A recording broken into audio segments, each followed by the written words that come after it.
আজ কিন্তু খুবই পরিচিত একটা রান্না, জানি প্রত্যেক বাড়িতে হয়। আজ দেখাবো আমার বাড়ির স্টাইলে পটল চিংড়ির রেসিপি। পটলের খোসাটাকে চেঁচে পটলগুলো বড় বড় করে একটু কেটে নেব।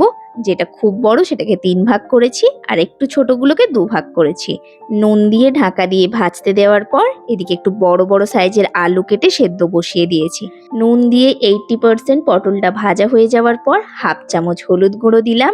এবার ঢাকনা দিয়ে ততক্ষণ অবধি ভাজবো যাতে পটলের ভিতরে কোনো জল না থেকে যায়। পটলটাকে প্রয়োজনে একটু খুন্তির সাহায্যে চেপে দিতে পারেন। এইবার নুন হলুদ মাখিয়ে চিংড়ি মাছগুলোকে ভাজতে দিলাম। এই রান্নাতে একটু বড় সাইজের চিংড়ি মাছ হলে খুব ভালো হয়। আমি মোটামুটি মিডিয়াম সাইজের একটা চিংড়ি মাছ পেয়েছিলাম, ওটা দিয়েই রান্না করছি। চিংড়ি মাছটা ভেজে তুলে নিয়ে ওই যে সেদ্ধ করে রাখা আলুটা ছিল, ওটা প্রায় 80% আলুটা সেদ্ধ করেছিলাম।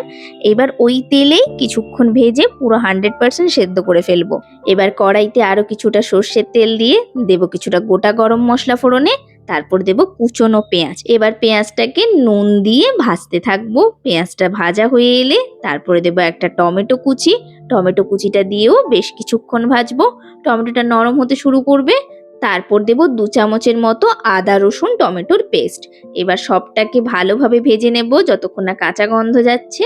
তারপর দেবো 1 চামচ হলুদ গুঁড়ো, 1 চামচ ঝাল লঙ্কার গুঁড়ো, হাফ চামচ কাশ্মীরি লাল লঙ্কার গুঁড়ো। এবার মিক্সির বাটি ধোয়া জল দিয়ে ভালো করে কিন্তু এটাকে কষাতে হবে। ঢাকনা দিয়ে গ্যাসের ফ্লেম কমিয়ে কষাবো, তাহলে তেলটা খুব সুন্দরভাবে উপরে ছেড়ে চলে আসবে। এবার ভেজে রাখা পটল, চিংড়ি আর আলুটা দিয়ে মশলার সাথে মিনিট 5 ধরে কষাবো। এই ক্ষেত্রেও গ্যাসের ফ্লেমটা কম থাকবে। ঢাকা দিয়ে দিয়ে একটু সময় ধরে এইভাবে কষিয়ে নিলে পটলের ভিতরে কিন্তু মশলাগুলো সুন্দরভাবে ঢুকে যায়, তাহলে খাওয়ার সময় খুব সুন্দর লাগে। একদম ভালোভাবে কষিয়ে নিয়েছি। এবার একটু উষ্ণ গরম জল দেব। ঠান্ডা জলটা অ্যাভয়েড করবেন, উষ্ণ গরম জল দেবেন, তাহলে সাথে সাথে ফুড উঠতে শুরু করবে। এইভাবে মিনিট 2 কিন্তু হাই ফ্লেমে ফুটিয়ে নেওয়ার পর ঢাকা দিয়ে আবার গ্যাসটাকে ডাউন করে দেবো। মিনিট 5-7 রান্না করার পর 2-4টে আলুকে ভেঙে গ্রেভির সাথে মিশিয়ে দেবো, তাহলে থিকনেসটা দারুণ আসবে। হাফ চামচ গরম মশলা দিয়ে এবার নামানোর পালা। তাহলে আজকে রেসিপি কেমন লাগলো কমেন্টে জানাতে ভুলবেন না। আজ তবে আসি।